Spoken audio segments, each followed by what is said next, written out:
मी self employment versus बिझनेसमध्ये असं म्हणेन की सेल्फ एम्प्लॉयमेंट म्हणजे मी कोणासाठी तरी काम करते.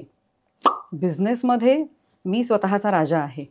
तर हे तिन्ही प्रश्न सुरुवातीलाच मला विचारावेसे वाटतात त्यांना. त्याच्यामुळे त्यांना खूप जास्त क्लॅरिटी येण्याची शक्यता असते. म्हणजे हे खूप गमतीशीर वाटू शकतं जेव्हा एखादा माणूस माझ्याकडे येतो विचारायला की मला एखादी कंपनी इन्कॉर्पोरेट करून द्या, आणि जेव्हा मी त्यांना हे सगळं सांगते तेव्हा ते म्हणतात, अहो कशात काही नाही अजून. तर मला वाटतं ते कशात काही नसतानाच ह्याचा विचार केला गेला तर खूप मोठ्या प्रमाणावर प्लॅनिंग होईल. बिझनेसमध्ये मिळणारा जो पैसा आहे तो मला बिझनेसच्या वाढीसाठी वापरायचा आहेच आहे, पण त्याचबरोबर माझी स्वतःची कॉस्ट, शेवटी मी आहे म्हणून बिझनेस आहे हे मला विसरून चालणार नाही. त्याच्यासाठी लागणारे पैसे बाजूला पडणंही तितकंच महत्त्वाचं आहे. आपण एखाद्याला 60 दिवसाचं क्रेडिट देत असू आणि आज 90 दिवस झाले तरी आपल्याकडे अशी यंत्रणाच नाहीये ते पैसे मागायची. आपण टीमला सांगितलेलंच नाहीये, आपण हे चेकच करत नाहीये की अरे 10 लाख रुपये येणं होतं तर बोललोय का आपण त्या समोरच्या कस्टमरशी की का आमचे पैसे अडकलेले आहेत. सो म्हणजे बघ, सेल तर छान चालू आहे, त्याने पैसे न देता सुद्धा पुढच्या ऑर्डरनुसार तू त्याला सप्लाय करतोच. आपण लग्न जुळवताना एकमेक स्थळांची चौकशी करतो ना, बाहेरून इकडून तिकडून, असं असं आलंय तुम्हाला माहितीये का, मग इथे नोकरी करतो, तिथे हे आहे. हे जितकं तुम्ही महत्व देऊन करता तसं डीलर निवडण्यात सुद्धा तुम्ही प्राधान्याने हे केलं पाहिजे. आधी मी मूळ मुद्द्यालाच हात घालते, कर्ज घ्यावं का. हो, पण आता गंमत सांगते, गव्हर्नमेंट जॉब करून आता पेन्शनही मिळणार नाही बरं का. जसं तू म्हणलास की दुकान उघडलं की दारात मर्सिडीज आलीच पाहिजे. म्हणजे थोडक्यात एम्प्लॉईची सॅलरी ही डिले करू नका असं त्याच्यामध्ये करू नका बोलतोय. कारण ते आहे, त्याच्यामुळे तुमची कामं होत आहेत, तुमचे डिलिव्हरेबल्स वेळेत जात आहेत, तुमची प्रोडक्ट्स तयार होत आहेत. बरोबर. असं सांगेन की आपल्याला चीफ एव्हरीथिंग ऑफिसर व्हायचं नाहीये.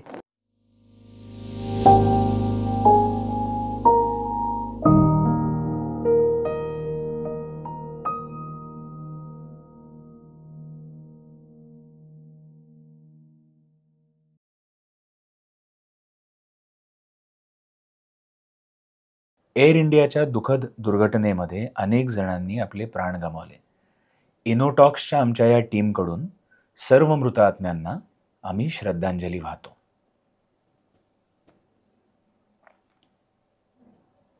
हाय, हॅलो, नमस्कार, वेलकम बॅक टू इनोटॉक्स. खरं सांगू का, बिझनेस सुरू करणं हे आज अतिशय सोपं झालंय. म्हणजे आपल्या आजूबाजूला तसं दिसतंच आहे ना. एखादा सोशल मीडियाचा व्यवसाय असो किंवा एखादं फॅब्रिकेशन युनिट, एखादा छोटं हॉटेल असो किंवा ढाबा असो, किंवा एखादं मशीन बनवण्याचं मॅन्युफॅक्चरिंग युनिट देखील. पण बिझनेस ओनर या नात्याने भरपूर मेहनत देखील होतीये. पण इतके वर्ष व्यवसाय केल्यानंतर सुद्धा पैसा बाजूला का पडत नाहीये? आपला बिझनेसमन फायनान्शियली फ्री हा होत का नाहीये? फायनान्शियल फ्रीडम म्हणजे नेमकं काय? बिझनेससाठी कर्ज घ्यावं का? सगळं स्वतःच करावं का आपल्यासारखा एखादा माणूस देखील बिझनेस सुरू करताना तयार करावा? अशा अनेक प्रश्नांवरती आज आम्ही इनोटॉक्सवर चर्चा करणार आहोत. पण हो, हा एपिसोड सुरू करण्यापूर्वी तुम्ही समजा इनोटॉक्सचा हा एपिसोड पहिल्यांदाच बघणार असाल तर सबस्क्राईब करायला विसरू नका. सबस्क्राईब केल्याबरोबर बेल आयकॉन देखील दाबा, म्हणजे दरवेळेला जेव्हा आमचा नवीन एपिसोड येईल तेव्हा तुम्हाला नोटिफिकेशन येईल.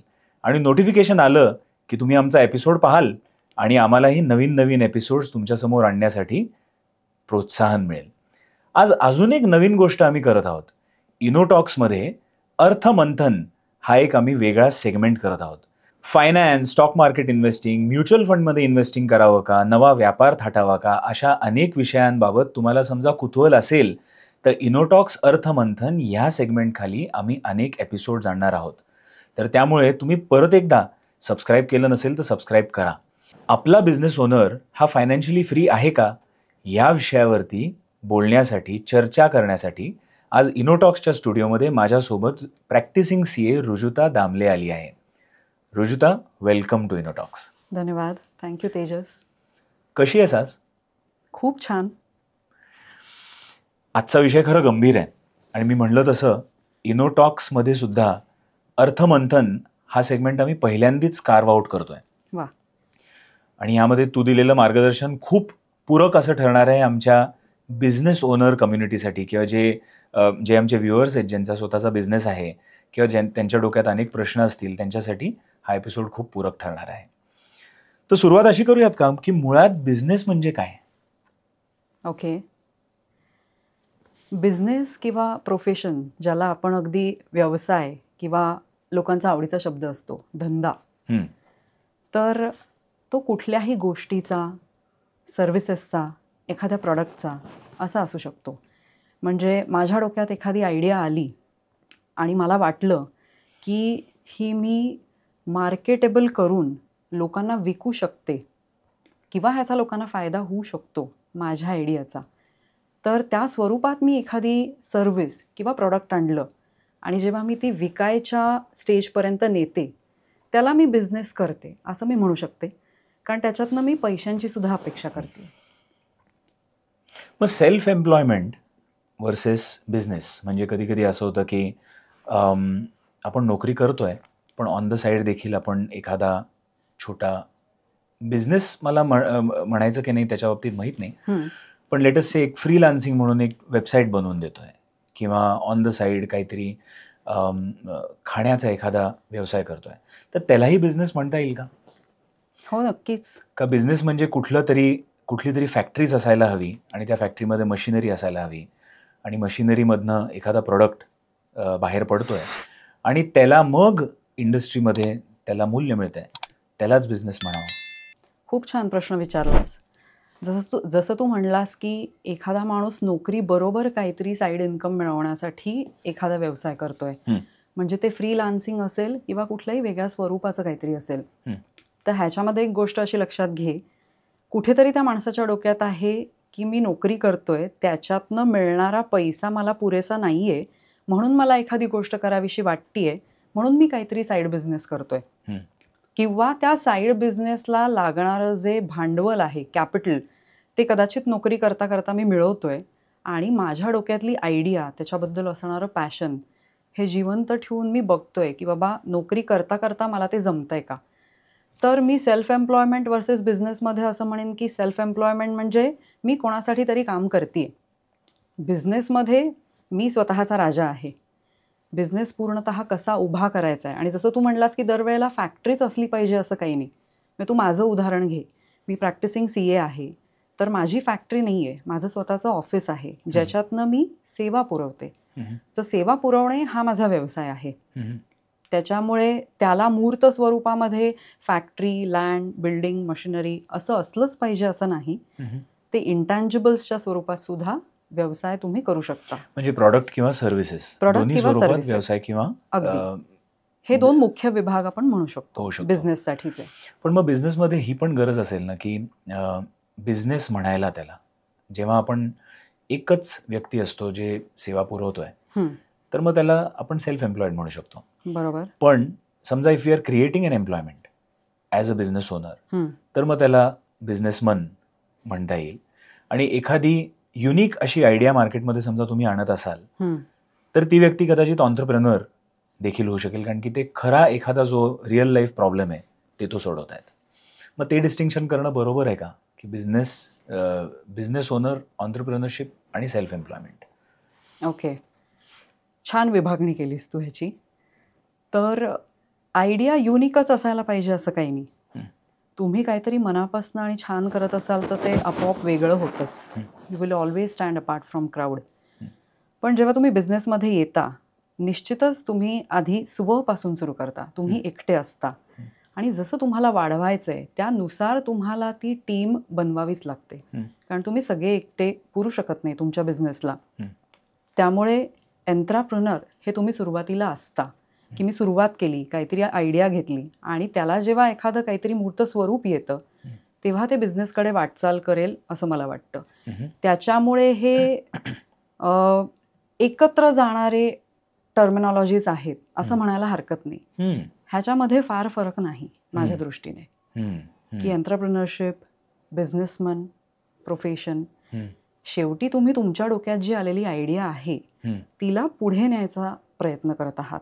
स्वतःहून स्वतःहून पुढे न्यायचा प्रयत्न करत आहात आणि नोकरीशिवाय करत आहात. आणि नोकरीशिवाय. बरोबर. किंवा नोकरीमध्ये तुम्ही कोणासाठी तरी काम करत आहात, इथे तुम्ही स्वतःसाठी काम करत आहात.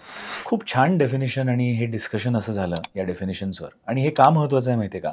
कारण की पुढचा प्रश्न असा आहे की नवीन धंदा सुरू करणं खरं सोपं झालंय, पण वर्षानुवर्ष तग धरून राहणं आणि तो व्यवसाय किंवा तो बिझनेस किंवा ती फॅक्टरी खरंच मोठी करणं, अनेक जॉब्स क्रिएट करणं, ती एका ठराविक रेव्हेन्यूला नेऊन ठेवणं, हे खूप मुश्किल झालंय.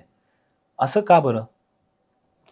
आता मी तुला सांगते प्रॅक्टिकली कसे अनुभव येतात. आता माझ्याकडे जेव्हा काही लोक येतात की आम्हाला हा नवीन व्यवसाय सुरू करायचा आहे, अर्थात प्रत्येकाकडे खूप छान पोटेन्शियल असतं, वेगवेगळ्या कल्पना असतात, संकल्पना असतात, पण काहीतरी एक डोक्यात असतं की मला प्रायव्हेट लिमिटेड कंपनीज काढायची आहे किंवा मला LLPच काढायची आहे.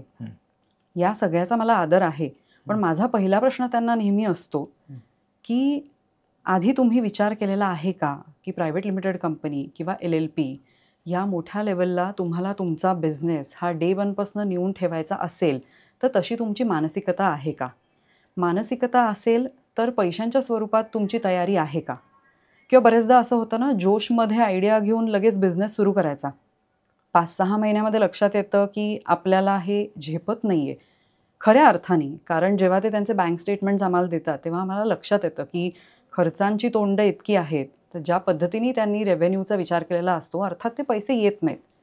तर मी त्यांना म्हणते छानच आहे हा बिझनेस टाकणं, पण आधी 1-2 वर्ष स्वतःला तपासून पहा की प्रोप्रायटरशिप लेवलला इंडिव्हिज्युअली वैयक्तिकरित्या तुम्हाला हा बिझनेस कितपत झेपतोय.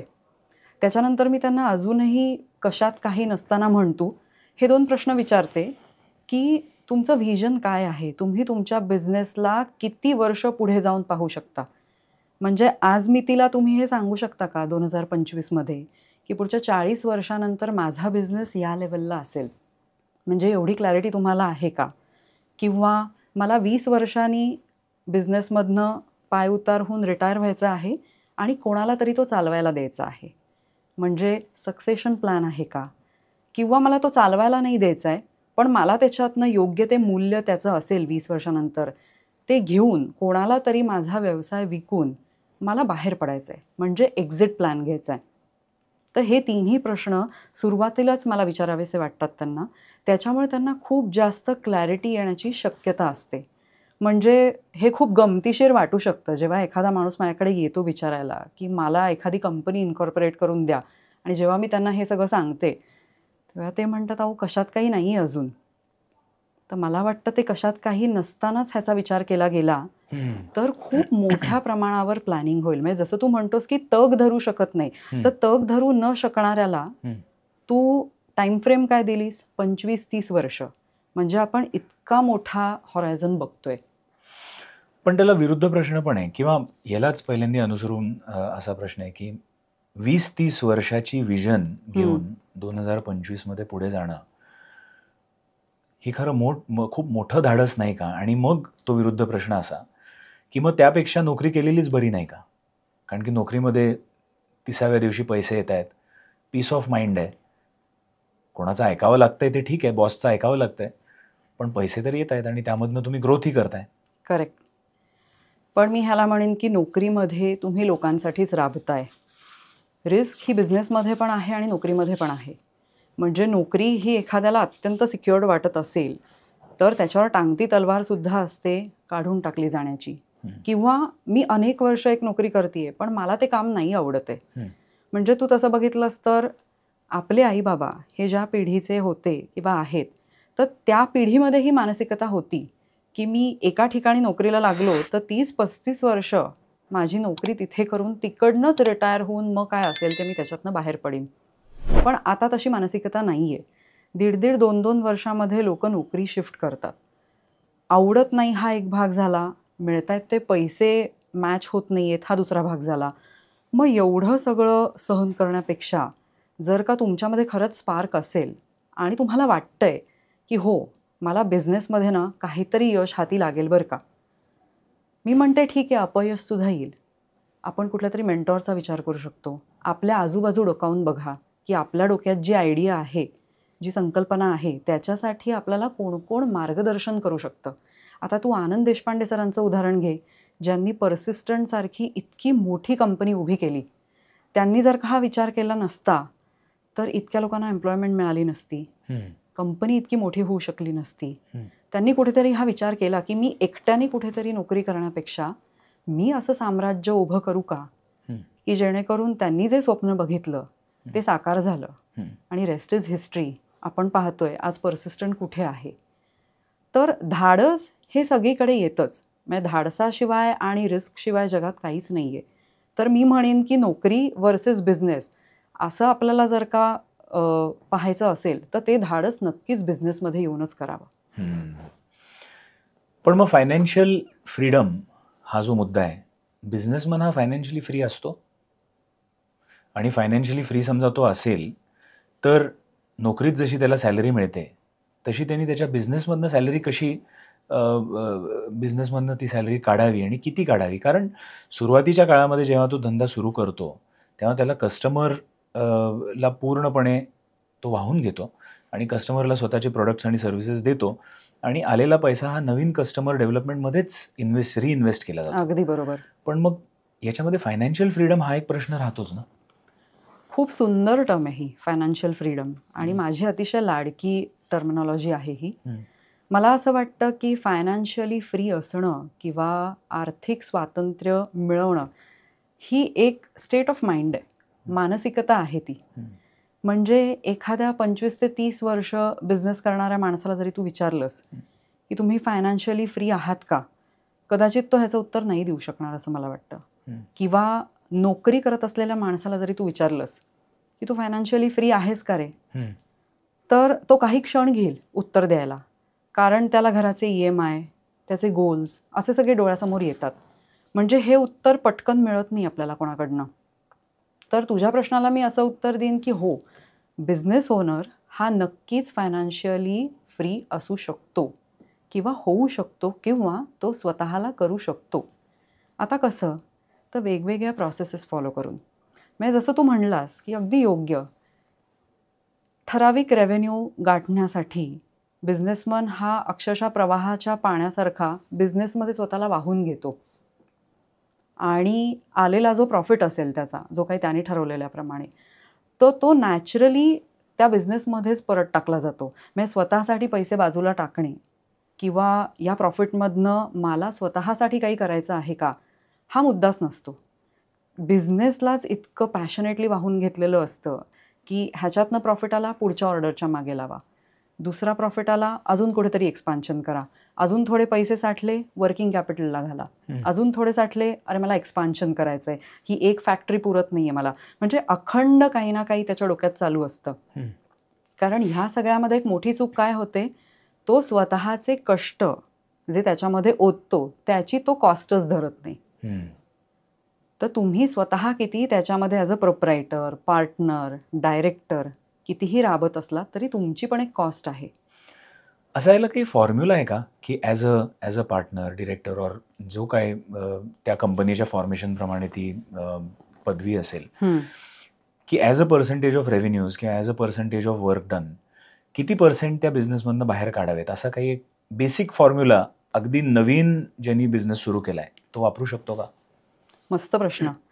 फॉर्म्युला ॲज सच मी तुला सांगणार नाही, पण मी तुला एक गंमत सांगते की अशा वेळेला ना एक विचार करावा की समजा मी माझ्या बिझनेससाठी नोकरी करत असते किंवा मी कोणासाठी तरी बाहेर नोकरी करत असते, तर मला किती पैशांची अपेक्षा होती? महिना 50,000, 80,000 का 30,000? हे खूपच सब्जेक्टिव्ह आहे, मी तुला म्हटलं तसं. तर तो जो आकडा माझ्या मनामध्ये आहे, मी असं म्हणत नाही की पहिल्या दिवसापासून तुम्हाला महिन्याच्या शेवटी ते विड्रॉ करता येतील, कारण तुमचा बिझनेस कुठल्या स्वरूपाचा आहे, तुमच्याकडे रिसिवेबल्सच्या गणितामध्ये बसून पैसे कधी सुटून येत आहेत बिझनेसमध्ये, ह्यावर पण ते अवलंबून आहे. तर ती जी एक फिगर आहे की नाही, ती तुम्ही तुमच्या डोक्यात ठेवा आणि ते ध्येय ठेवा की ठराविक टाईम इंटरव्हल्सला जसं सॅलरी तुम्हाला क्रेडिट होतेच त्याप्रमाणे हे पैसे as a businessman me salary म्हणून विड्रॉ केले पाहिजे. सो मग तू जसं म्हणलीस की लेटेस्ट से मी आता म्हणलं की 30,000 ही एक फिगर माझ्या डोक्यात आहे की 30,000 पर महिना मला मिळाला पाहिजे. आणि वर्षाकाठी ती 30x12 अशी 3,60,000 अशी अमाऊंट होते. मे बी पहिल्या महिन्यामध्ये मी 10,000 काढू शकलो, दुसऱ्या याच्यामध्ये 30,000 काढू शकलो. असं करत करत ती सम टोटल 3,60,000ची करावी आणि तेवढे पैसे बाजूला काढावेत बिझनेसमधनं. अगदी करावे. म्हणजे सुरुवातीच्या काळामध्ये जर का थोडंसं जमत नसेल, तू म्हणलास तसं 10,000 काढले, तर अजून एक इथे प्रॅक्टिकली चूक कशी करतात लोक, आत्ता ना मला मटेरियलला पैसे देणं फार गरजेचं आहे, कारण माझा कस्टमर कोणीतरी MNC आहे, मोठा आहे, आणि त्याच्या ऑर्डरच्या बाबतीत कुठलीही चूक ही मला चालूच शकणार नाही, कारण डायरेक्ट माझ्या गुडविलवर डेंट येईल. तर आत्ता मी काय करतो, ते रॉ मटेरियल घ्यायला तर पैसे हवेत मला, मग मी माझे पैसे कॉम्प्रोमाइज करतो आणि रॉ मटेरियल घेतो. कधीतरी हे मी अलाउ करीन, पण नॉट ऑलवेज, कारण ही चूक आपण परत त्या चुकीची पुनरावृत्ती केली तर ते जे 3,60,000 वर्षाच्या काळी तुमच्या बँक अकाउंटमध्ये यायला पाहिजेत, ते नुसते बुक्स ऑफ अकाउंट्समध्ये, म्हणजे तुमच्या पुस्तकामध्ये रिसिवेबल फ्रॉम बिझनेस किंवा पेएबल टू प्रोप्रायटर किंवा डायरेक्टर. यावरतीच अजून एक प्रश्न असा येतो की नवीन जेव्हा बिझनेस असतो तेव्हा असं म्हणतात की पहिले 12 महिने किंवा पहिले 18 महिने किंवा लेट अस से इव्हन 24 महिने चालत्या बिझनेसमधले पैसे तुम्ही काढू नका आणि इमर्जन्सी फंड नावाने तुम्ही तुमचं जे घर खर्चाला पैसे लागतात ते तुम्ही त्याच्यामध्ये चालवा, so that the business also becomes richer for the first 2 years. आणि तोपर्यंत ती पुंजी जमलेली असते आणि मग त्याच्यानंतर समजा तुम्हाला वाटत असेल, जसं आपण मागच्या उदाहरणात म्हटलं की 3,60,000 एवढे तुम्हाला वर्षाकाठी पाहिजे, तर ते तुम्ही मग विड्रॉ करा. या गोष्टीमध्ये किती तथ्य आहे? इथे मी म्हणेन आय ॲग्री टू डिसॲग्री.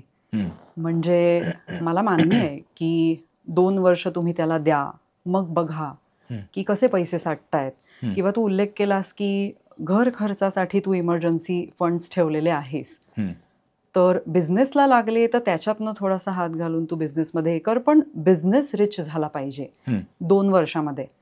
तर मी म्हणेन ज्यांची अशी मानसिकता असते त्यांच्यासाठी ही 2 वर्ष 5 किंवा 10 वर्ष पण असू शकतात, किंवा 1 वर्ष पण असू शकतं. त्यामुळे मी परत परत त्याच मुद्द्याकडे जाईन की मानसिकता, म्हणजे फायनान्शियल फ्रीडम जे आपण मगाशी बोललो ते डे 1 पासूनच तुम्ही माइंडसेट तसा ठेवला पाहिजे. कारण मग काय होतं, तुम्ही स्वतःला तिथे थोडीशी सूट देताय असं मला वाटतं की 2 वर्ष, म्हणजे मग तेच तुम्ही आजूबाजूच्यांना पण कन्व्हिन्स करता की नाही नाही घेणार आहे ना मी. कारण कसं होतं टिपिकली, अरे ह्यानी धंदा सुरू केलाय बरं का, हा व्यवसायात गेलाय, कसं होणार आहे काय माहिती, म्हणजे मिळतो का खरंच पैसा.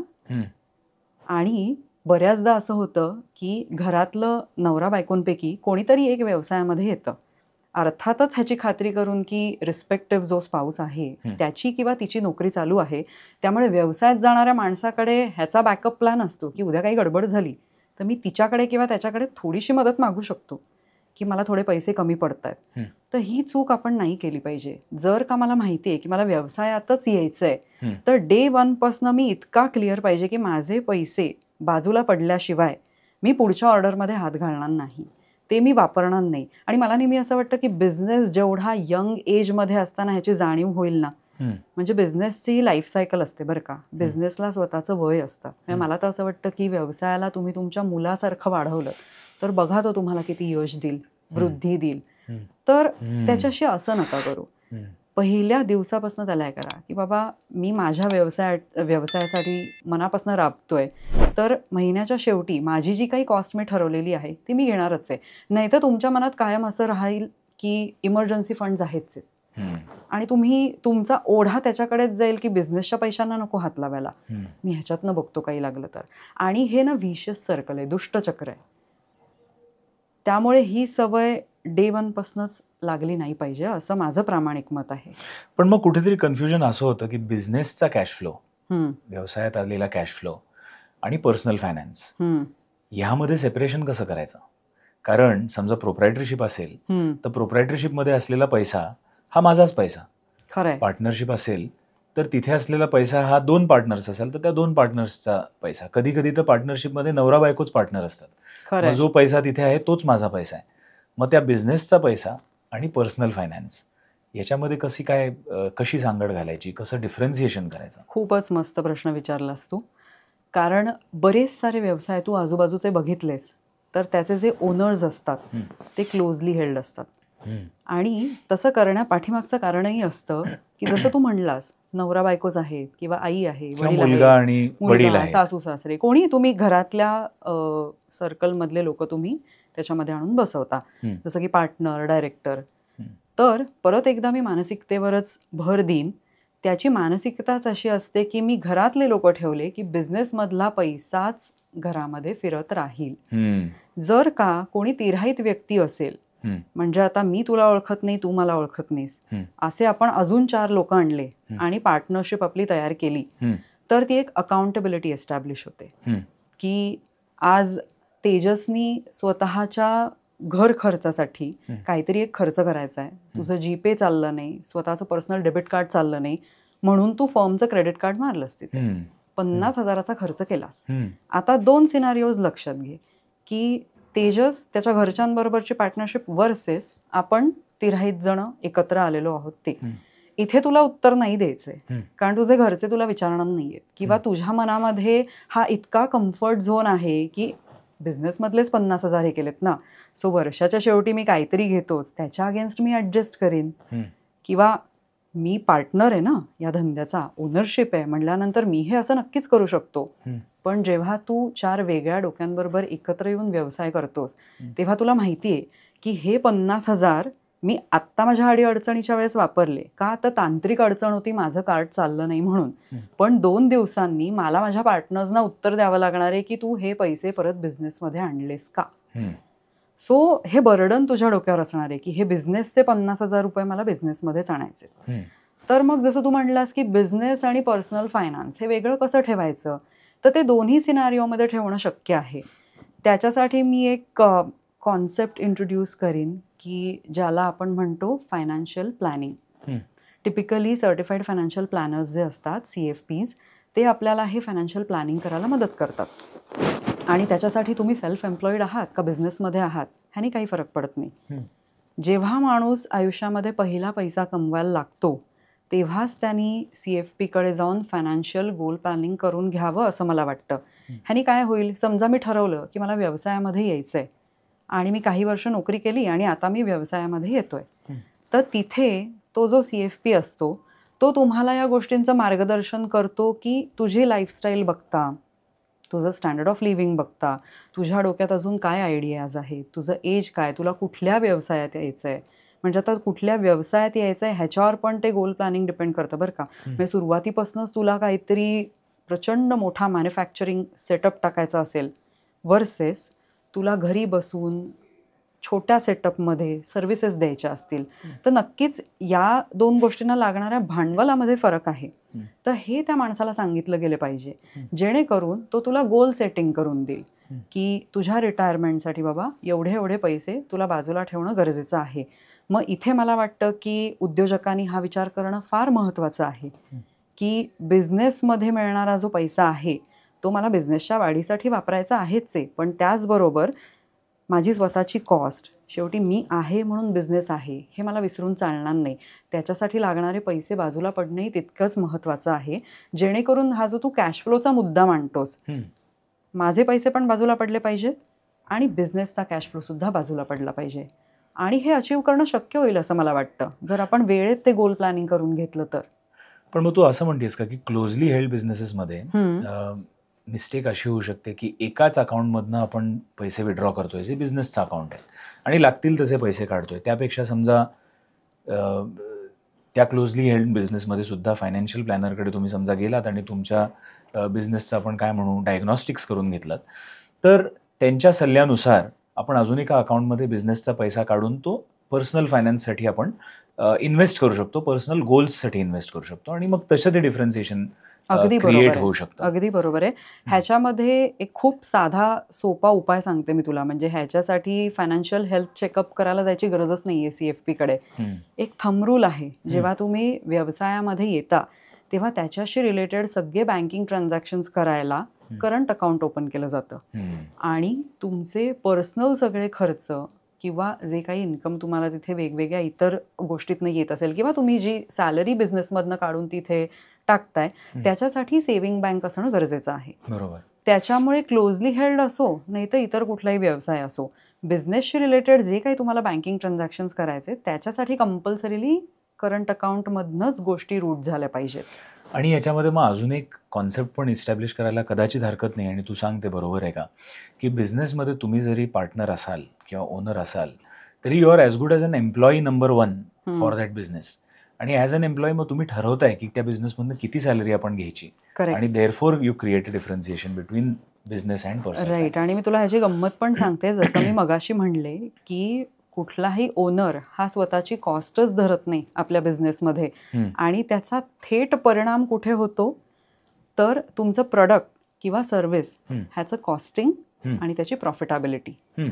म्हणजे बघ, माझ्याकडे काही 20-25 प्रकारची व्हर्टिकल्स आहेत सर्व्हिसेसची, त्याच्यामधली 20 व्हर्टिकल्स ही पूर्णतः माझा स्टाफ हँडल करतो, की ज्याच्यामध्ये मी माझ्या स्टाफलाच असं तयार करून ठेवलेलं आहे की त्यांना ती कामं करायला जमतात.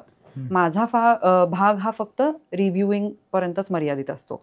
आणि जी उरलेली 5 व्हर्टिकल्स आहेत ती मात्र मला व्यवस्थित माझा वेळ देऊन एक्सपर्टीज कस लावून असं सगळं मला ते बघायला लागतं.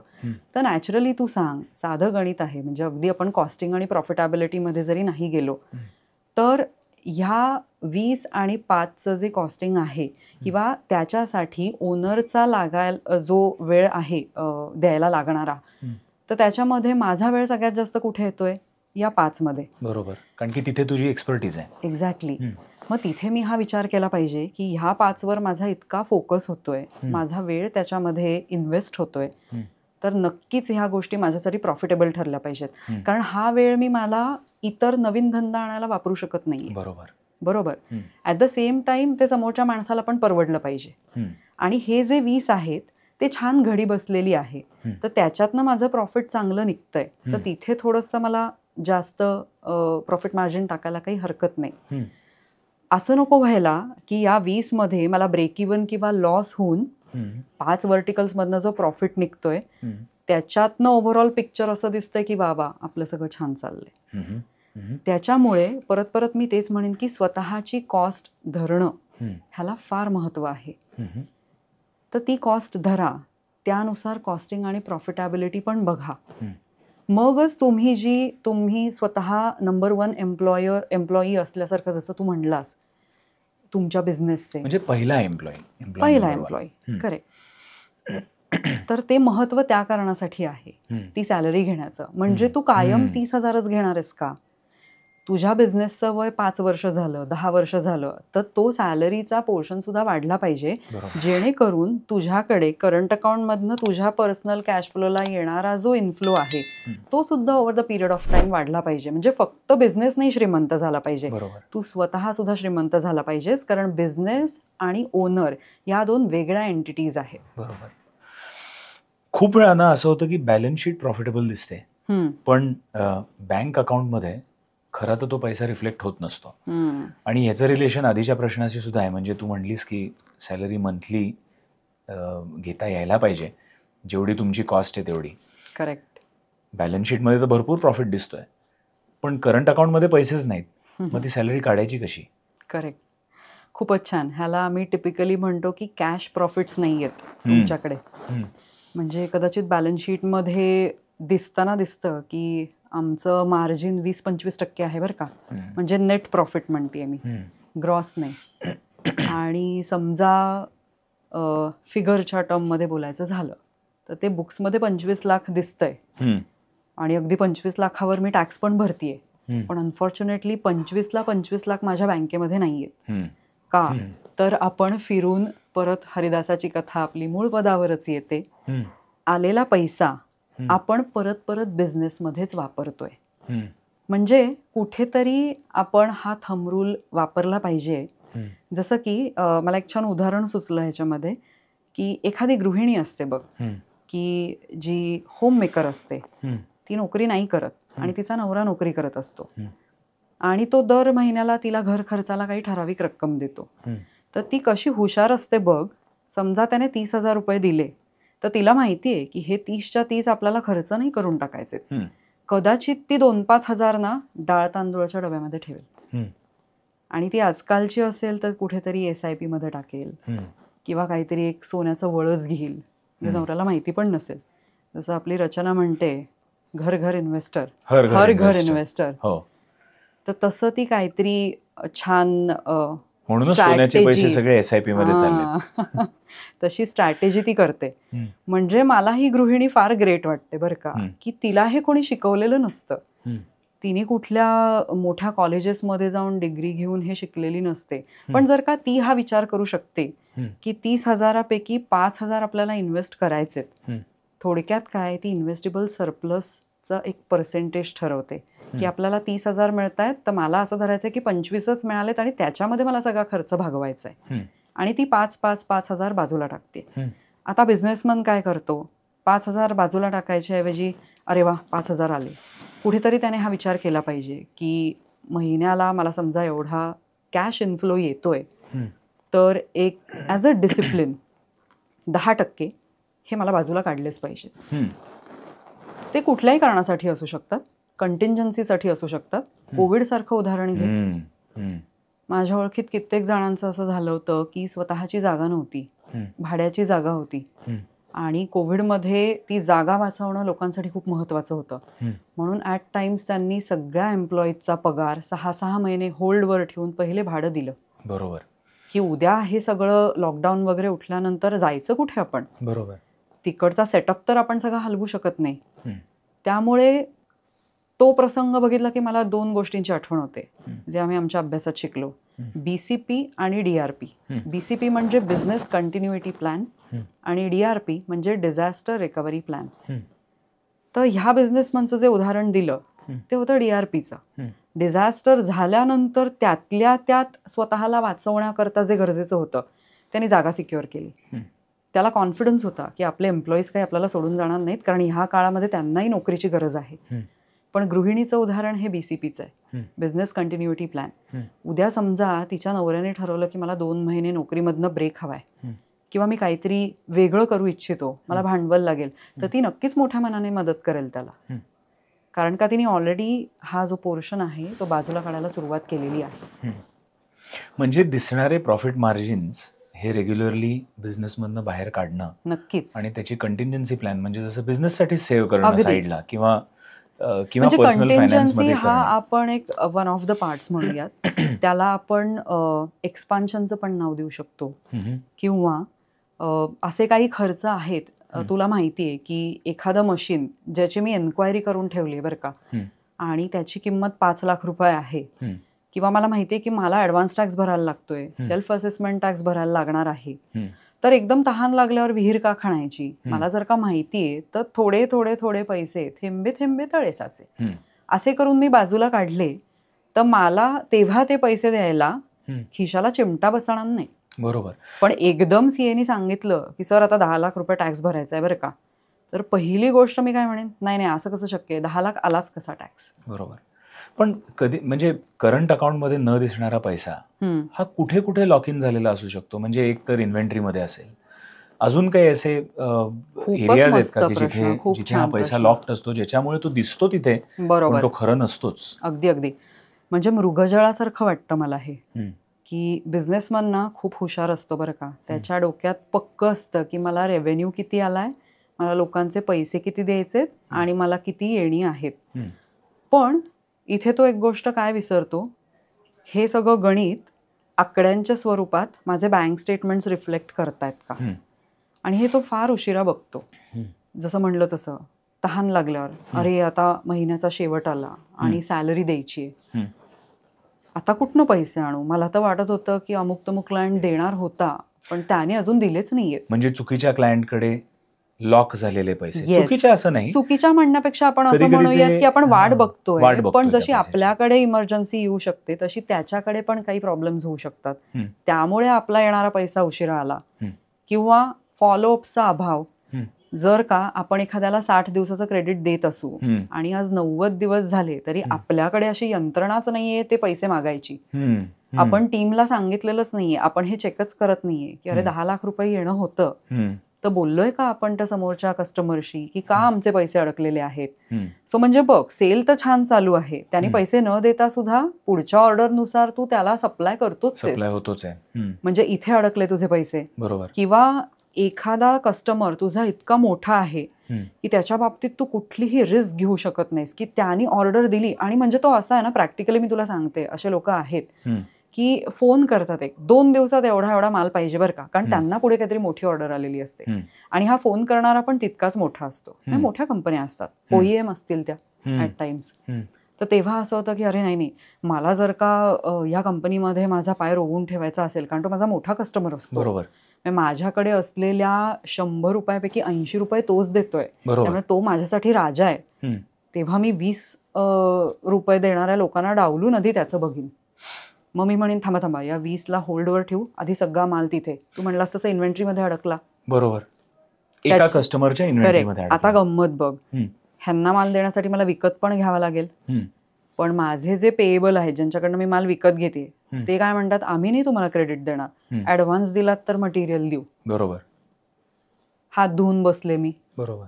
म्हणजे अशा दुष्टचक्रामध्ये मी अडकलीये की येतात पैसे, पण माझ्याकडे राहतच नाहीये.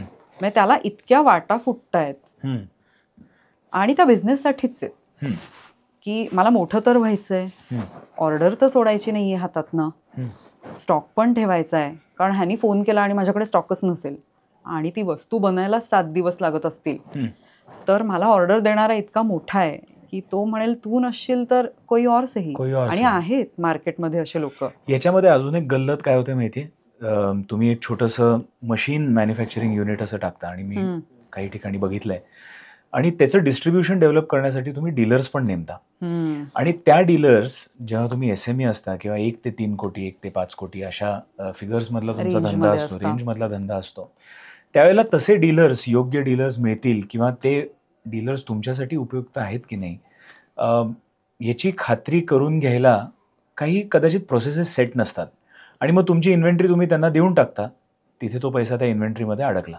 आणि मग डीलरचं पेमेंट खरं अनेक कारणांमुळे रोटेट होत नाही, आणि मग तो पैसा परत अडकला. त्यामुळे दिसतोय बॅलन्स शीटमध्ये प्रॉफिट, पण तो नाहीच आहे. अगदी खरं आहे. पडताळणी करायला पाहिजे. आपल्याला मोठं व्हायचं आहे, पण मला वाटतं की बिझनेसमननी, आपण म्हणतो ना आपल्याकडे छान म्हण आहे, स्वतः मेल्याशिवाय स्वर्ग दिसत नाही.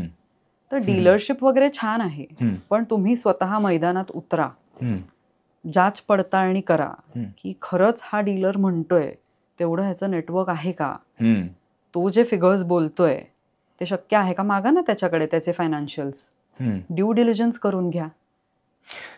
हा खूप वेगळाच मुद्दा आपण छेडलाय खरं, पण डीलर निवडताना, कारण की मला माहिती आहे की आपल्या महाराष्ट्रामध्ये असे अनेक युनिट्स आहेत जे डीलर नेमून आपले प्रोडक्ट्स तिथे देतात, आणि पुढे मग डीलर्सकडनं ते पैसे पाहिजे तसे रोटेट होत नाहीत. तर डीलर नेमताना अशा 4 ते 5 समजा गोष्टी सांगायच्या असतील तर त्या कुठल्या असाव्यात की तो डीलर आपल्या बिझनेससाठी उपयुक्त आहे का नाही, त्याच्यावरनं ते कळू शकेल, असं काही सांगू शकशील? परत एकदा ठराविक आता आपण गाडीचं उदाहरण घेऊयात, कारण तू बघितलंस पुण्यामध्ये तर जवळपास वेगवेगळ्या ब्रँड्सचे गाड्यांचे डीलरशिप्स भरपूर आहेत. म्हणजे एका पाठोपाठ एक सुझुकी आहे, ह्युंदाई आहे, फोक्सवॅगन आहे, कुठे डीलर नाहीये. आणि आपण कधीतरी असं हायवेवर चक्कर मारायला जातो आणि अचानक पाठी दिसते की अरे ह्युंदाईच्याच डीलरच्या शेजारी 5 मिनिटाच्या अंतरावर अजून एका ह्युंदाईवाल्यांनी डीलरशिप घेतलेली आहे. बरोबर. तर ह्या रेटनी डीलरशिप तर वाढतीये, पण तू म्हणतोस तसे 4-5 मुद्दे मी असे म्हणेन की आधी त्या डीलरची बॅकग्राऊंड बघा की ज्या बिझनेसमध्ये त्याने ती फ्रँचायझी घेतलेली आहे त्याला त्याचं खरंच नॉलेज आहे का. कारण तुम्ही ज्याच्याशी बोलताय तो एक फेस आहे, फेस व्हॅल्यू म्हणूयात आपण त्याला, पण त्याची टीम बाकी सगळं पुढचं सेल्स आणि बाकी गोष्टी बघणार आहेत अलाइड. तर त्याची पडताळणी करा, त्याचं नेटवर्क किती स्ट्रॉंग आहे. जसं अगदी आपण लग्न जुळवताना एकमेक स्थळांची चौकशी करतो ना, बाहेरून इकडून तिकडून, असं असं आलंय तुम्हाला माहितीये का, मग इथे नोकरी करतो, तिथे हे आहे, हे जितकं तुम्ही महत्व देऊन करता तसं डीलर निवडण्यात सुद्धा तुम्ही प्राधान्याने हे केलं पाहिजे की आजूबाजू विचारा ना, फील्ड इन्व्हेस्टिगेशन करून घ्या की देताय तुम्ही एवढी मोठी जबाबदारी टाकताय, त्याच्यानंतर त्याच्याकडे त्याची फायनान्शियल बाजू सांभाळण्याकरता समर्थ टीम आहे का. म्हणजे तुम्ही तर त्याच्या मागे लागलेला आहातच की अरे हे आपलं पर्सेंटेज बेसिसवर ठरलेलं आहे किंवा दर महिन्याला एवढे पैसे एवढ्या गाड्या विकून तुझ्याकडनं मला येणं अपेक्षित आहे, बरोबर. तर ते येत नाहीये.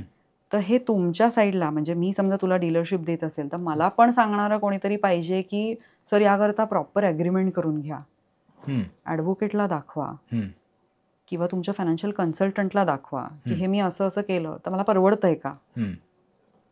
असे काही मुद्दे आहेत की ज्याचा विचार हे डोळे झाकून डीलरशिप हातात देण्यापेक्षा आधी झाला पाहिजे. मग मी म्हणेन ह्याच्यात वेळ गेला तरी चालेल. बरोबर. किंवा काही वेळेला सिक्युरिटी चेक पण घेतात, जे OEMs असतात. Correct, absolutely. जसं मी फील्ड इन्व्हेस्टिगेशन म्हणलं, अच्छा, ते सिक्युरिटी चेक मध्येच येतं. ओके. आणि पण फायनान्शियल्स दरवेळेला समोरचा डीलर जो आहे तो देऊ शकतो अशा SMEs च्या केसमध्ये? मी तुला सांगते की जे खरंच तेवढे स्ट्रॉंग आहेत ना, त्यांच्याकडे रेडीच असतात, ते देतात तुला.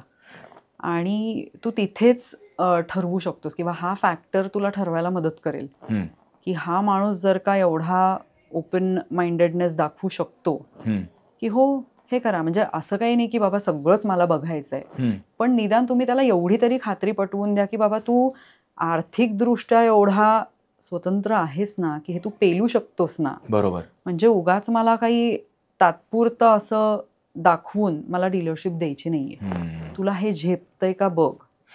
म्हणजे थोडक्यात ॲग्रेसिव्हली खूप कस्टमर्स किंवा खूप डीलर्स नेमण्याच्या फंदात न पडता प्रत्येक डीलर आणि प्रत्येक येणाऱ्या कस्टमरची चाच पडताळणी करूनच पुढे जाणं कदाचित उपयुक्त ठरेल. मग तो बॅलन्स शीटमध्ये दिसलेला जो प्रॉफिट आहे तो करंट अकाउंटमध्ये सुद्धा दिसेल. तो दिसेल, कारण आपण म्हणलं तसं वेगवेगळ्या गोष्टींमध्ये पैसे अडकतायत ना. म्हणजे मी अगदी ह्याला डीलरचंच उदाहरण कनेक्ट नाही करणार. बरोबर. पण जसं आपण म्हणलं रिसिवेबल, पेएबल, इन्व्हेंटरी, या सगळ्यात दुष्टचक्रासारखं वेगवेगळ्या कारणांमुळे अडकलेलं आहे. म्हणजे एकाला खुश करण्यासाठी दुसऱ्याला थोडंसं कॉम्प्रोमाइज करायला लागतंय. तू जरा थांब, नाही आता मला हे महत्वाचं आहे, आधी हे करून घेऊ.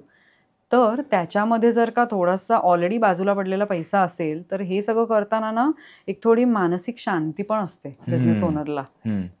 पण कधी कधी ना हे सगळं बरोबर असताना देखील आणि प्रॉफिट मार्जिन्स बरोबर आहेत, करंट अकाउंटमध्ये पैसा पाहिजे तेवढा आहे, पण पुढे एक्सपान्शन प्लॅन्स पण करायचे आहेत. आणि अशा वेळेला, अशा घटकेला कधी कधी कर्ज घेतल्याशिवाय मे बी गाडी पुढे जाणार नसते. तर प्रश्न असा आहे की बिझनेसमधनी हा कर्ज कुठल्या कुठल्या गोष्टींसाठी घ्यावा आणि जेणेकरून एक्सपांड पण करता येईल आणि आपण आत्तापर्यंत डिस्कस केलेले मुद्दे सुद्धा फुलफिल होत राहतील. आधी मी मूळ मुद्द्यालाच हात घालते, कर्ज घ्यावं का. म्हणजे आपल्याकडे टिपिकल 2 गोष्टी मी ऐकलेल्या आहेत या घरांमध्ये की आधी मला बिझनेस सुरू करायचा आहे म्हणल्यानंतर खरंच विचार करायला लागेल की 10 पैकी 1च घर असं असतं की जे प्रोत्साहन देतं, अरे वा. आणि 9 घरं अशी म्हणतात कशाला, काही गरज नाहीये नुसत्या उठाठेवी करण्यासाठी. हो, पण आता गंमत सांगते, गव्हर्नमेंट जॉब करून आता पेन्शनही मिळणार नाही बरं का. त्याच्यामुळे आता ते दिवस गेले की आता तुम्ही सरकारी नोकरीमध्ये आहात आणि तुम्हाला पेन्शन मिळेल. तर थोडक्यात काय, महिन्याच्या महिन्याला पैसे येतील, तर तू कुठे बिझनेसच्या फंदात पडतोस. आणि दुसरी गोष्ट, मला कर्ज घ्यायचंय म्हणल्यानंतर आधी मागे खेचणार, कारण आपल्याकडे ऋण काढून सण साजरे करू नयेत अशी पण एक म्हण आहे. तर खरं आहे ते, ह्याला काही माझा विरोध नाही, पण कर्ज वाईट नाहीत. बिझनेसच्या बाबतीत या पॉइंटशी कनेक्शनमध्ये बोलायचं झालं तर आता एक्सपान्शन हा एक टिपिकल मुद्दा आहे. किंवा मी म्हणेन प्रत्येकालाच आत्ता एक्सपान्शनसाठी एखादा बिझनेस ओनर तयार असेल असं नाही, तो त्या कंडिशनमध्ये रेडी असेल असं नाही. तर हे जे रोजचं फायर फायटिंग होतंय त्याच्यासाठी वर्किंग कॅपिटलचं, तर त्याच्यासाठी सुद्धा बँकांकडे खूप छान प्रोडक्ट्स आहेत. जसं की ओव्हरड्राफ्ट आहे, कॅश क्रेडिट्स आहे की जिथे तुम्ही तुमचा स्टॉक हा गहाण ठेवून किंवा डेटर्स क्रेडिटर्स ह्याचं एक कॅल्क्युलेशन असतं टिपिकली, ज्याच्यावरनं तुमची ड्रॉइंग पॉवर काढली जाते आणि बँक तुम्हाला कॅश क्रेडिट अलाउ करते. किंवा अनसिक्युअर्ड लोन्स असतात, ॲसेट बॅक्ड क्रेडिट असतात, किंवा एखादी मशिनरी घ्यायची असेल तर ती मशिनरी तारण ठेवून सुद्धा तुम्ही कर्ज घेऊ शकता. आता त्याच्यामध्ये एक गोष्ट प्रकर्षाने बघितली गेली पाहिजे की तुम्ही ज्या रेटला लोन उचलताय, ज्याला आपण म्हणूयात तुमची फायनान्स कॉस्ट, वर्सेस तुमचं कॉस्ट ऑफ कॅपिटल. हम्म. हे गणित जर का आपण बघितलं हम्म.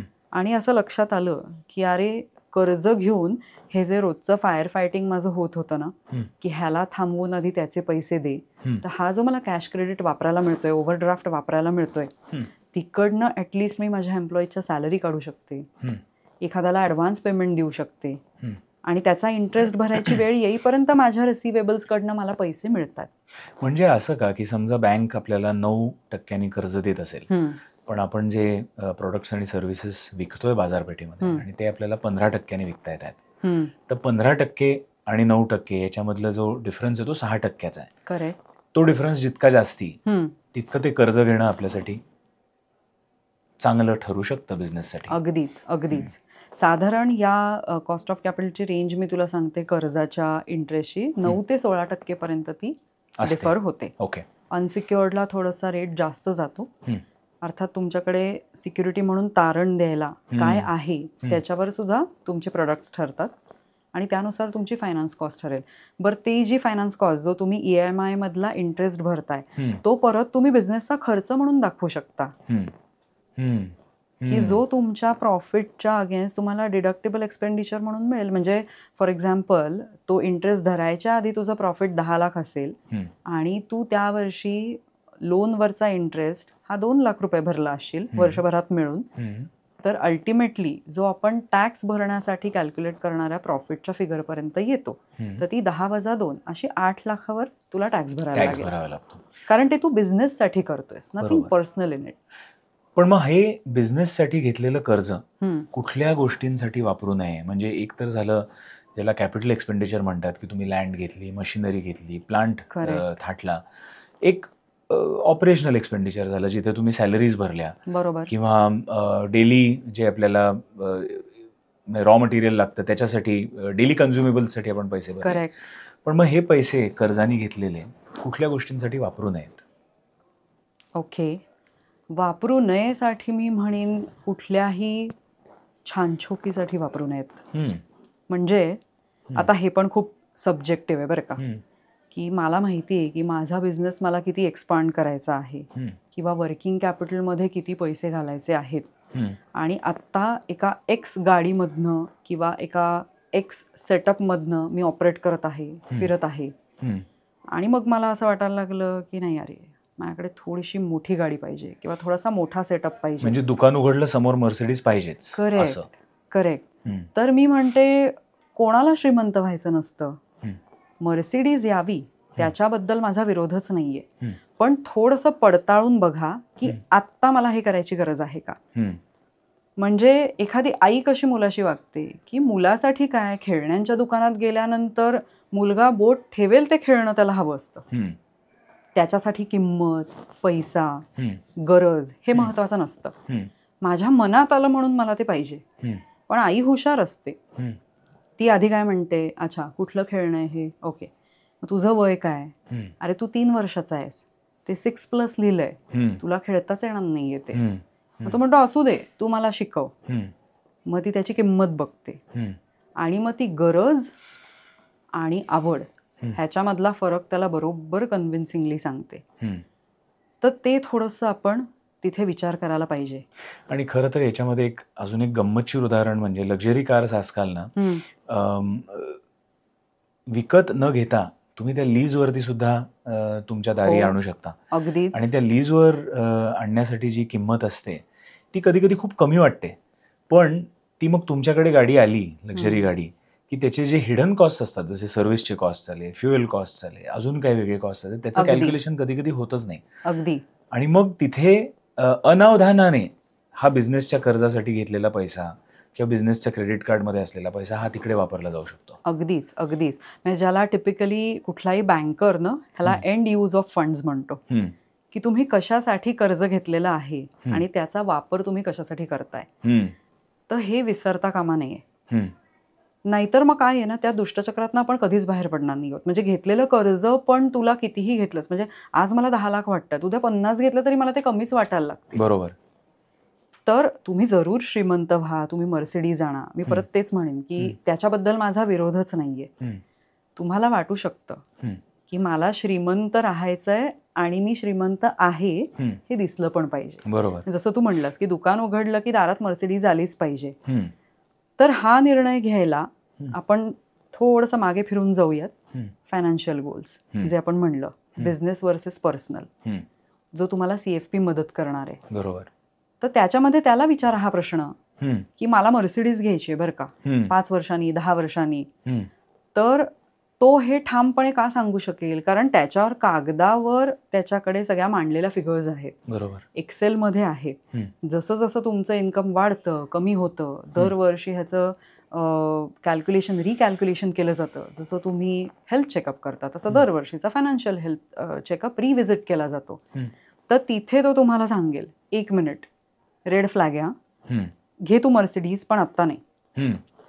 कारण तू म्हणतोयस की तू महिन्याचे 50,000च काढणार आहेस. तर आधी तू हे ठरव की हा तुझा पर्सनल गोल असला पाहिजे का बिझनेस गोल. बरोबर. मग त्याच्यावरनं तो सांगेल. मला असं वाटतं की उगाच आहे त्या ह्याच्यामध्ये वाहवत न जाता आधी बघा कागदावरचे आकडे तुम्हाला ह्याची परवानगी देतायत का. बरोबर. किंवा आहेत माझ्याकडे भरपूर पैसे म्हणून मी कर्ज न काढता अख्खं डाऊन पेमेंट करून गाडी घेतली. हे तुम्ही करू शकता, पण परत त्यांना विचारा की हे करणं गरजेचं असेल तर माझ्या रिटायरमेंट फंड्सना काही डेंट नाही येते ना रे. मग ते सांगतील. बरोबर. जसं आपण डॉक्टरांकडे जायच्या आधी आपल्याला माहिती असतं की माझं पोट दुखतंय, पण डॉक्टर सांगतात की ते पोट कशामुळे दुखतंय. तर ते कशामुळे हे जे कारण आहे तर त्याचा थेट आपण संबंध इथे फायनान्शियल प्लॅनिंगला हे करू की बाबा गरजेचं आहे का हे तू पडताळून घे. बरोबर. म्हणजे तू उगाच मला वाटतंय पोट दुखतंय म्हणून मी गोळ्या घेत बसलो आणि डॉक्टर म्हणतात अरे नाही नाही तुला ऍसिडिटी झाली आहे, असं नको. कारण नंतर त्याचं सगळं बाळंतपण करणं हे खूप कठीण होऊन जाईल तुमच्यासाठी. करेक्ट. आणि मग तुमचा बिझनेसचा फोकस बदलून आता मी हे पैसे कसे मॅनेज करू ह्याच्यामध्ये तुमचा वेळ जात असेल, बरोबर, तर मग तुम्ही बिझनेसवर कधी फोकस करणार. घेतलेल्या कर्जामधनं बिझनेससाठी घेतलेल्या कर्जामधनं गाडी घेऊ नये, लक्झरी गाडी घेऊ नये असं तू आता म्हणलीस, किंवा कधी घ्यावी हे पण तू सांगितलंस. हां, घेऊ नये असं नाही, घ्यावी, पण त्या कर्जामधनं त्या सिनारिओमध्ये त्या सिच्युएशनमध्ये ती गाडी घेणं संयुक्तिक आहे का, का फक्त आपण दाखवायला घेतोय ती लोकांना. बरोबर. तर हे एकदा बघावं, कारण अल्टिमेटली EMI तुम्हालाच भरायचा आहे, बघणारे लोक येणार नाहीयेत. बरोबर.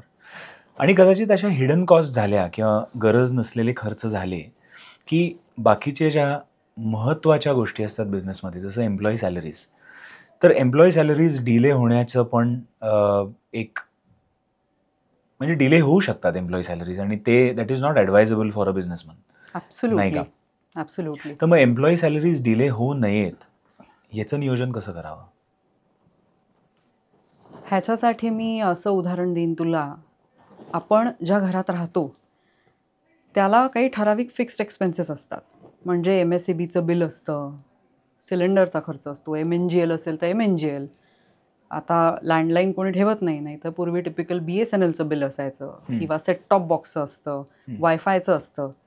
म्हणजे मला म्हणायचं तुम्हाला माहिती आहे की हे सगळे खर्च तुम्हाला कधी ना कधीतरी ह्यांची बिलं पे करावीच लागणार आहेत. तर ते पे करायचं आहे म्हणून आता किराणा माल नको आणायला, किंवा घरच्या ज्या हाऊस हेल्प्स आहेत, मेड्स असतील, तर त्यांचं थोडंसं होल्डवर ठेवूयात, पण आधी पंखा लाईट लागणं गरजेचं आहे म्हणून मी MSEBचं बिल आधी भरतो. तर हे प्रायोरिटायझेशन तू घरात करतोस का? तर अर्थातच त्याचं उत्तर नाही असं आहे. म्हणजे साधारण तुला माहिती आहे की आपल्या घराला हा खर्च किती येतो ॲव्हरेज, तसं एखाद्या एम्प्लॉईला जेव्हा तू ऑनबोर्ड घेतोस, फायनली ठरवतोस ॲज अ बिझनेस ओनर की एवढी एवढी CTC देऊन मला आता ह्यांना घ्यायचं आहे माझ्या व्यवसायामध्ये, अर्थातच तू त्याच्यासाठी बजेट केलेलं असतंस. म्हणजे मिळाला चांगला कॅन्डिडेट म्हणून घे, धर आणि भर असं करत नाही आपण. कारण नुसते कॅन्डिडेट्स भरून उपयोगाचं नाही आहे, त्यांना तुम्ही पैसे पण देऊ शकताय की नाही हे तुम्हाला आधी बघितलं पाहिजे. पण गरजेपुरते तुम्ही घेतलेत, एक 4-5 लोकं घेतलीत, त्यांची वर्षभराची CTC माहिती आहे तुला. त्याच्यानंतर तू काही व्हेरिएबल इन्सेंटिव्स ठेवले असतील, तर ते दिवाळी म्हण किंवा तुमची अप्रेझल्स जेव्हा होतात तेव्हा त्या ठराविक पॉईंटला येणार आहेत. सांगायचा मुद्दा तो कॅश आउटफ्लोचं टायमिंग तुला माहिती आहे, त्याच्यामध्ये काही रॉकेट सायन्स नाही आहे. की 5 एम्प्लॉईजना मिळून महिन्याच्या शेवटी मला 5 लाख रुपये द्यावे लागतात तर द्यावेच लागतात, अनलेस तू काही CTC मध्ये वाढ केलीस तर मग जेव्हा ते द्यावे लागतायत तेव्हा त्याची सोय करणं अत्यंत चूक नाही, मी म्हणेन गुन्हाच आहे. कारण त्या एम्प्लॉईला तुम्ही खुश नाही ठेवू शकलात. त्याचं जे बेसिक अधिकार आहे की बाबा एवढं महिन्याभराचं काम केल्यानंतर माझी अपेक्षा आहे की तो एक पगार ठराविक दिवशी माझ्या बँकेमध्ये पडला पाहिजे. काही बिझनेसमन 30-31ला पे करतात, काही जण पुढच्या महिन्याच्या 7 तारखेपर्यंत पे करतात. सो तुला जेव्हा माहिती आहे की महिन्याला काय कॅश आउटफ्लो येणारे अशा प्रकारचे CTC ठेवून तू एम्प्लॉईज घेतलेले आहेस, म्हणजे सॅलरी थोडक्यात तुला किती भरायची आहे महिन्याच्या शेवटी, किती द्यायची आहे लोकांना. ही अगदी छोट्या युनिटचं उदाहरण घेतलंस तू की एखादं इंजिनिअरिंग युनिट आहे वर्सेस एखादी मोठी IT कंपनी, म्हणजे अगदी मी म्हणेन 50,000 महिन्यापासून 5 ते 10 लाखापर्यंत ही सॅलरीची रेंज जाऊ शकते जी तुला सॅलरी म्हणून वाटायची आहे. तर नियोजन हे शेवटी नियोजन आहे, म्हणजे 50,000 असो नाही तर 5 ते 10 लाख रुपये असो. सो माझं म्हणणं असं आहे की जी गोष्ट तुम्हाला माहिती आहे की या ठराविक तारखेला ती पे झालीच पाहिजे, तर त्याच्यासाठी डिले होणं हा अक्षम्य गुन्हा आहे. अनलेस त्या बिझनेस ओनरला काहीतरी जबरदस्त मेडिकल इमर्जन्सी आली किंवा तो तिथे नाहीये किंवा काही तांत्रिक अडचणींमुळे ती क्रेडिट होऊ शकली नाही, त्या केसमध्ये तुमचे एम्प्लॉईज अगदी समजून घेतील. पण आता सॅलरी आली आहे आणि माझ्याकडे बँकेत पैसे नाहीत, हे होता कामा नये. तर परत कोविडसारखं उदाहरण घेतलं तर मला असं वाटतं की साधारण या फिक्स्ड एक्सपेन्सेसची, म्हणजे कोणते की इलेक्ट्रिसिटी आहे, भाडं आहे, सॅलरी आहे, तर ह्याची तजवीज साधारण माझ्याकडे पैसे नाही आले तर पुढच्या 6 महिन्यासाठी मला या लोकांना पैसे देता आले पाहिजेत, एवढा तर तुम्ही इन्व्हेस्टेबल सरप्लस ठेवावा असं मी सजेस्ट करीन नक्कीच. पण ज्यांचे व्यवसाय खूप मोठे असतात आणि अगदी 100, 200, 300, 500 असे एम्प्लॉईज असतात किंवा इवन 25, 30, 50, त्या ठिकाणी ही जी फिगर येते मंथली नियोजन करण्याची एम्प्लॉई सॅलरीजची, ही फिगर खरं तर खूप मोठी होत जाते बरोबर, जसा व्यवसाय वाढतो तसा. Correct. तर मग 6-6 महिन्याचा इन्व्हेस्टेबल सरप्लस किंवा 6-6 महिन्यांचं नियोजन हे कॅशमध्ये आणि करंट अकाउंटमध्ये ठेवणं खरंच होऊ शकतं का? का त्याचं प्लॅनिंग खूप आधीपासून, म्हणजे धंद्याच्या पहिल्या वर्षापासून किंवा धंदा जेव्हा यंग असतो तेव्हापासून ते केलं गेलं पाहिजे? मी म्हणेन अगदी पहिल्या दिवसापासून केलं गेलं पाहिजे. कारण मी परत एकदा म्हणेन बिझनेसमन खरंच हुशार असतो रे. त्याला माहिती आहे की ठराविक ध्येय गाठण्यासाठी मला जी माझी टीम तयार करायची आहे त्याची कॉस्ट काय असणार आहे, आणि हे त्याला का माहिती असतं, ती कॉस्ट मला परवडणार आहे की नाही हे तुला कधी कळतं जेव्हा तू जे प्रोडक्ट किंवा सर्व्हिसेस विकणार आहेस त्याच्यातनं तुला किती पैसे येत आहेत. हे गणित जेव्हा तू मांडतोस तेव्हा तू म्हणतोस की एखादी गोष्ट विकत घेण्यासारखं येते की 4 व्हरायटी आपल्याला दुकानदार दाखवतो आणि आपण म्हणतो हां आपल्याला आवडलेल्या असतात 3, पण जी परवडते आणि जी आपण छान वापरू पण शकतो तीच आपण निवडतो. तशाच प्रकारे बिझनेसमनला माहिती आहे की एवढे CTC मला परवडू शकते, मग तो छोटा असो किंवा 500 एम्प्लॉईज 1000 एम्प्लॉईजचा एवढा पसारा असेल, तर त्यांना हे माहिती आहे की मी एवढा मोठा होणारच आहे, त्याची तजवीज करायला त्यांनी सुरुवात करावीच. आणि मी म्हणेन की अगदी करंट अकाउंटमध्ये एवढा बँक बॅलन्स ठेवायची गरज नाही. कंपनीजना सुद्धा त्यांचे इन्व्हेस्टेबल सरप्लस वेगवेगळ्या स्वरूपामध्ये वेगवेगळ्या इन्व्हेस्टमेंट्समध्ये, म्युच्युअल फंड्स असतील, मनी मार्केट फंड्स असतील, त्याच्यामध्ये इन्व्हेस्ट करायची परवानगी असते. बरोबर. तर ते त्यांनी इन्व्हेस्ट केले तर त्या ठराविक काळासाठी ते इन्व्हेस्टेड असल्यामुळे त्याच्यावरचा जो इंटरेस्ट मिळतो त्याच्यातनं सुद्धा छोटे छोटे खर्च निघू शकतात. करेक्ट. मग ही रिस्कही राहणार नाही की करंट अकाउंट आपल्याला काहीच इंटरेस्ट देत नाही, तर तिथे न ठेवता तजवीजही झाली आणि ते माझे बाजूला पण पडले. म्हणजे थोडक्यात एम्प्लॉईची सॅलरी ही डिले करू नका असं त्याच्यामध्ये करू नका बोलतोय. कारण ते आहेत त्याच्यामुळे तुमची कामं होत आहेत, तुमचे डिलिव्हरेबल्स वेळेत जात आहेत, तुमची प्रोडक्ट्स तयार होत आहेत. बरोबर. इनफॅक्ट जे शॉप फ्लोअरवर काम करणारे सगळे लोक आहेत ते तर मॅन्युफॅक्चरिंग युनिटसाठी खूप महत्त्वाचे असतात, की जिथे मशीन ओरिएंटेड नाही आहे, अजूनही पीपल ओरिएंटेड आहे, शिफ्टमध्ये कामं करणारी लोक, ते तर कधी कधी डेली वेजेसवर असतात. बरोबर. कॉन्ट्रॅक्टर्सचे पेमेंट्स असतात, तर ते त्यांना वेळच्या वेळी देऊन टाका, म्हणजे ते लोक तुमच्यासाठी उभे राहतील, नाही तर तुमचा खेळ ठप्प होईल. बरोबर. पुढचा प्रश्न असा आहे की बिझनेसमधनी रिटायरमेंट गोल्स ठेवावेत का? म्हणजे आपल्याला कुठे रिटायरमेंट एज आहे असा एक विचार असू शकतो बिझनेसमनचा, किंवा लागतील तसे पैसे काढू पुरतील, तर ह्याबद्दल थोडंसं मार्गदर्शन करशील का? जरूर ठेवावे. रॅदर रिटायरमेंट गोल डोक्यात ठेवूनच त्यांनी बिझनेसकडे पाहावं. हम्म. आणि जसं मी म्हणलं तसं हा विचार बिझनेस खूप यंग एजमध्ये असतानाच करावा. हम्म. म्हणजे आजकाल तर असं झालं आहे की वयाच्या 40व्या 45व्या वर्षी लोकांना असं वाटतं बास आता, मी जे काम करतोय ते ओढाताण केल्यासारखं वाटतंय, मी नाही हे पुढे करू शकत. तर अगदी अशी वेळ न येण्यासाठी तुम्ही ज्या क्षेत्रात काम करत आहात, समजा तुम्ही असं केलं की तुमच्यासारखाच एखाद दुसरा माणूस तयार केला, तर तुम्हाला बिझनेसमध्ये पण राहता येईल, बिझनेसकडे लक्ष देता येईल आणि त्यांच्याकडनं ही सागी कामं करून घेता येतील. आता तू म्हणशील की ही 2 माणसं मला काही आयुष्यभर पुरणार नाहीत, किंवा मी ठरवलं असेल की रिटायरमेंट वयाच्या 58व्या वर्षी घ्यायची, तर ही मलाच सोडून गेली आणि स्वतः काहीतरी त्यांनी उभं केलं बाहेर, तर काय? तर इट्स ओके. अशा फेजेस सगळ्याच बिझनेसच्या लाईफ सायकलमध्ये येतात. परत नवीन लोक घ्या, त्यांना तयार करा, जेणेकरून तुमचा जो सहभाग आहे बिझनेसमधला तो राहील, प्रेझेन्सही दिसेल, लोकांना तुमच्या बिझनेसचं नाव घेतलं की तुमचाच चेहरा दिसेल, पण बॅकएंडला गोष्टी काहीतरी वेगळ्या पद्धतीने चालत आहेत ज्या तुमच्या फेवरमध्ये आहेत. म्हणजे तुला छान पण वाटतंय, तुला आराम पण मिळतोय, बिझनेस पण होतोय, ती लोक पण आहेत तुला रिपोर्टिंग करणारी, पण कुठेतरी तू ह्या चक्रामध्ये सतत फिरायला उत्सुक नाहीयेस. सो रिटायरमेंट ठरवावी.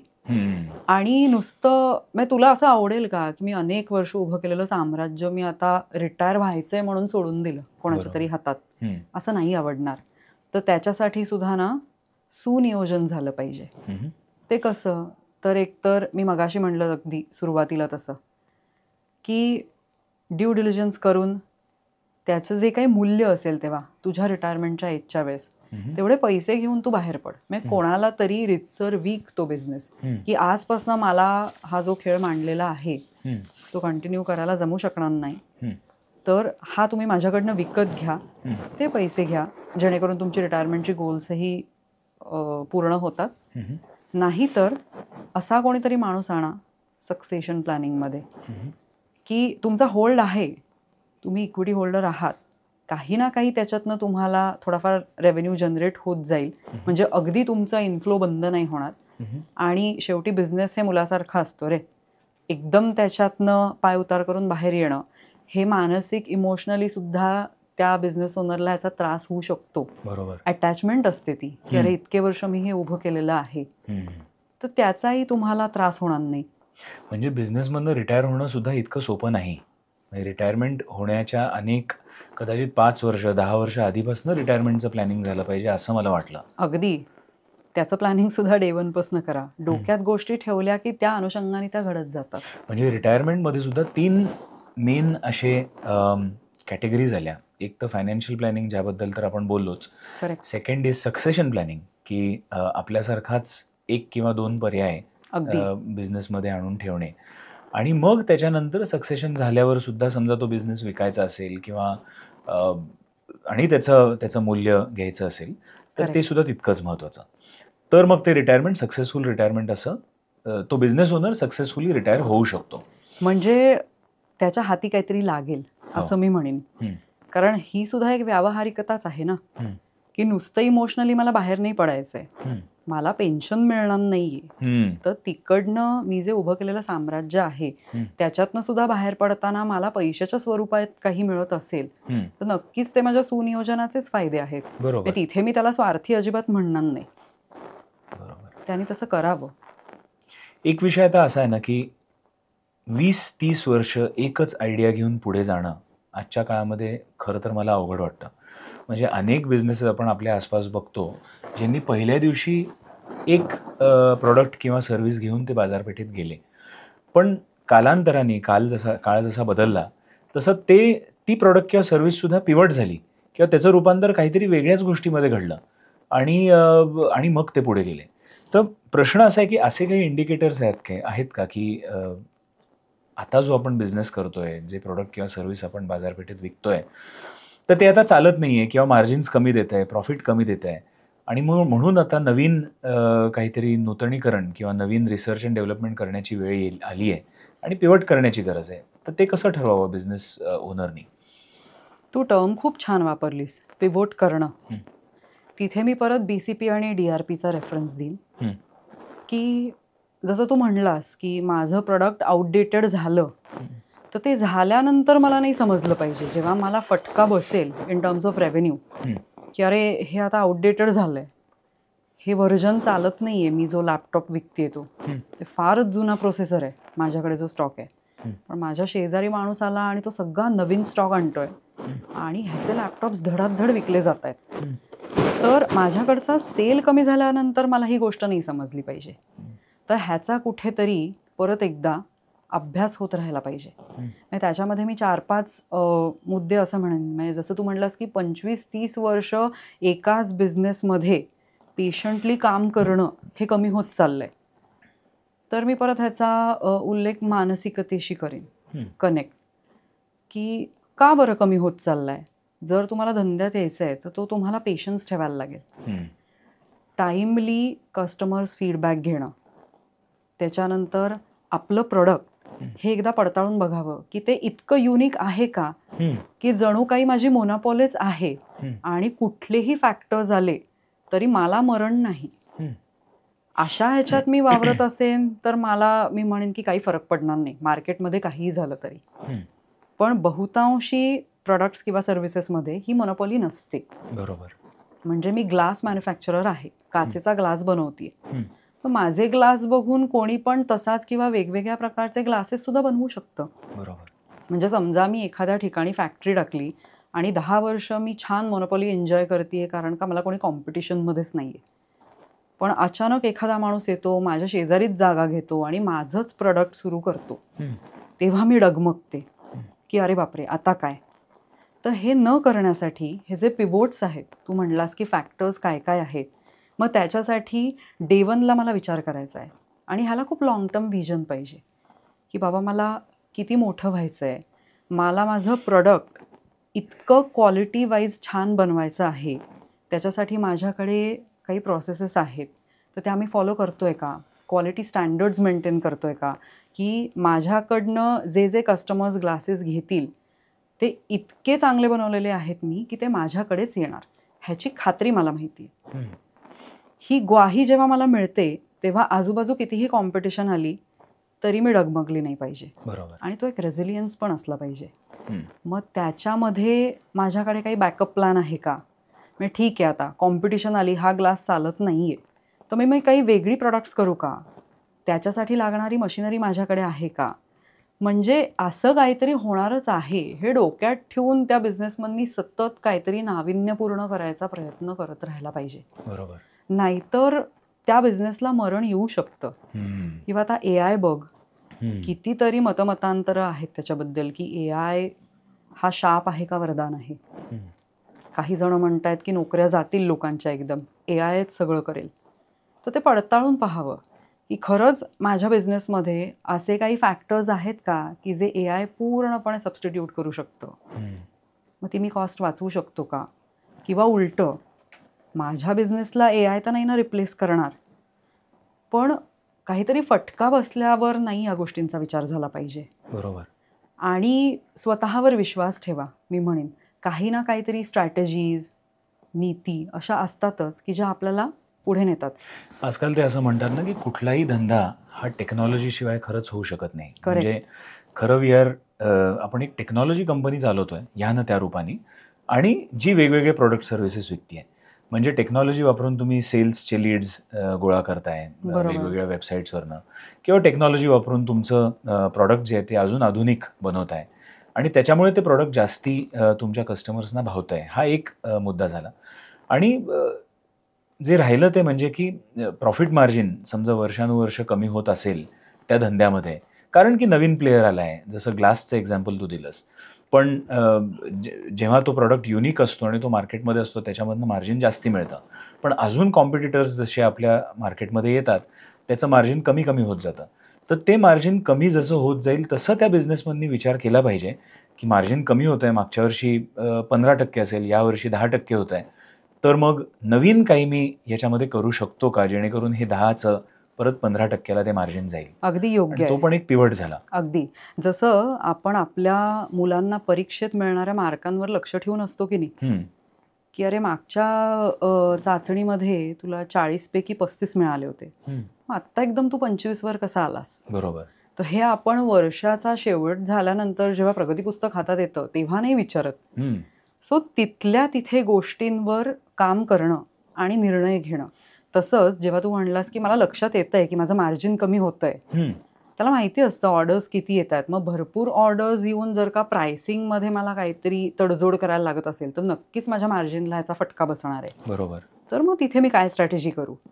मी माझा अभ्यास वाढवला पाहिजे का मग मी वेगळ्या विषयाला हात घातला पाहिजे? म्हणजे मी प्रोडक्ट वेगळं करू का ज्या परीक्षेमध्ये कमी मार्क पडले त्याच्यातच अजून अजून काम करू, की मग मी काही प्रॉफिट मार्जिन वाढवण्याच्या दृष्टीने माझी प्राईस वाढवू शकतो का? बरोबर.